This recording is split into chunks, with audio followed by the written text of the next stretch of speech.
Bonjour les élèves. Je vous présente la leçon de français.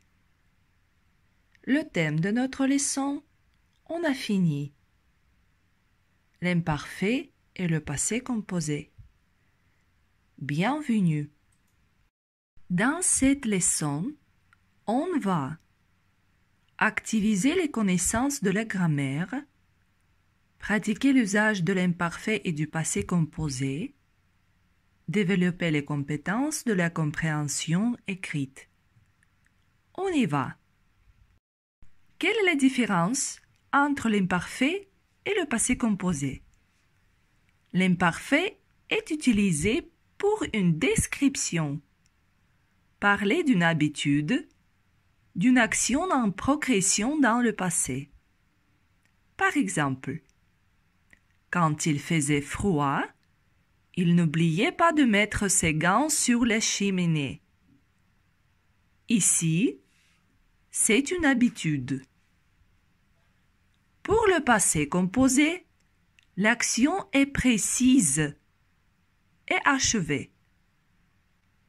Il a mis ses gants sur la cheminée en rentrant du travail. Voilà, il l'a fait une fois. C'est passé, c'est-à-dire daté. Et maintenant, on va pratiquer nos connaissances. Faites cet exercice. Il faut mettre les verbes à l'imparfait ou au passé composé. Bonne chance!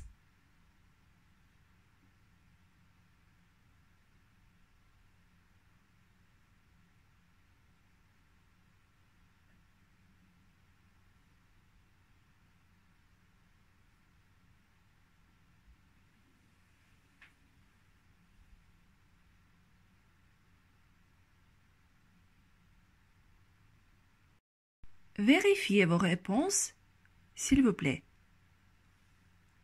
1. Quand je n'avais pas de vélo, j'allais toujours à pied. 2. L'année dernière, nous avons acheté un nouveau bateau. 3. Aujourd'hui, mon ami Paul a fait de la voile sur le lac. 4. Dans le passé, je faisais de la voile aussi. 5. La vieille voiture de mon père était jaune. 6. Mon frère a mangé un gâteau au chocolat. L'exercice suivant. Complète les phrases en choisissant à chaque fois le temps qui convient. Imparfait ou passé composé. Et conjuguer les verbes.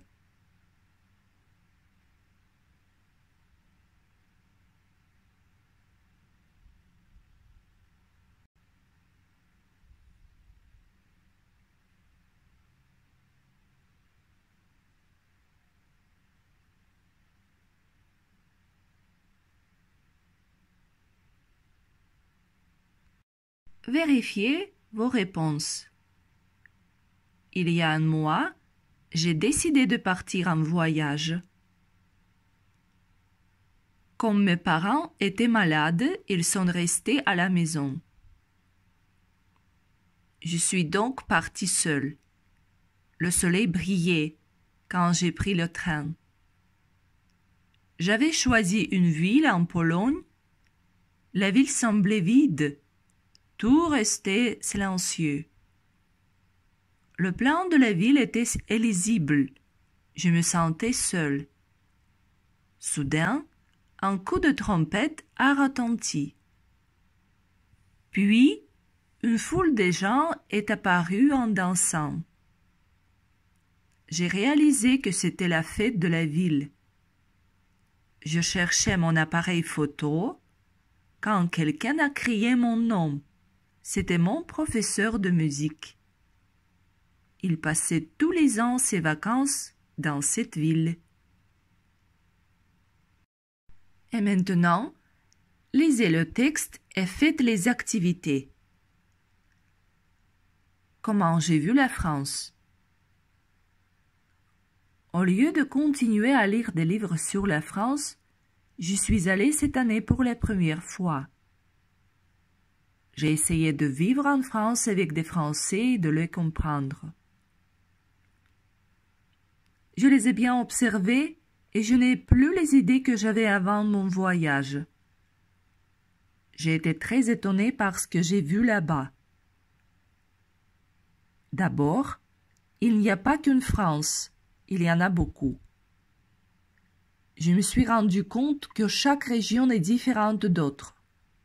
Les Français, il y en a des grands, des petits, des gros, des maigres, des blonds, des bruns. La langue? Bien sûr, tous les Français et même les étrangers parlent français. Mais il ne faut pas oublier les langues régionales. Le breton, le corse, le basque, l'occitan, l'alsacien. On dit que Paris n'est pas la France. J'ai donc voulu visiter la France profonde, loin des autoroutes, des plages et du bruit. J'ai fait du camping à la ferme, dans un petit village du centre de la France. Là, on prend le temps de vivre, même si la vie est parfois dure. J'ai travaillé avec les paysans, c'est dur, mais c'est bon pour la santé et ensuite on parle mieux. On devient vraiment amis. Maintenant, j'ai un ami français, Philippe, le fils des fermiers. Il va venir me voir l'année prochaine et je crois qu'il aimerait mon village. Connaître les gens, pour moi, c'est très important. C'est mieux, à mon avis, que de visiter des villes, des musées ou des monuments. Faites une activité numéro 1. Dites vrai ou faux. 1. Je continuais de lire des livres sur la France. 2. J'ai observé les Français et j'ai changé mes idées. 3. En France, toutes les régions sont pareilles. 4. Les Français et même les étrangers parlent français, mais il ne faut pas oublier les langues régionales. 5. J'ai voulu visiter la France profonde, loin des autoroutes, des plages et des bruits. 6. À mon avis, il vaut mieux visiter les monuments que connaître les gens. Activité numéro 2. Choisissez la fin correcte de la phrase. Bonne chance!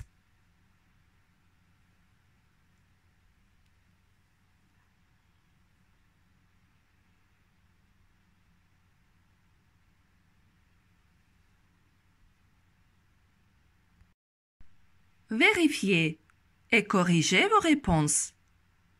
Voilà les réponses correctes.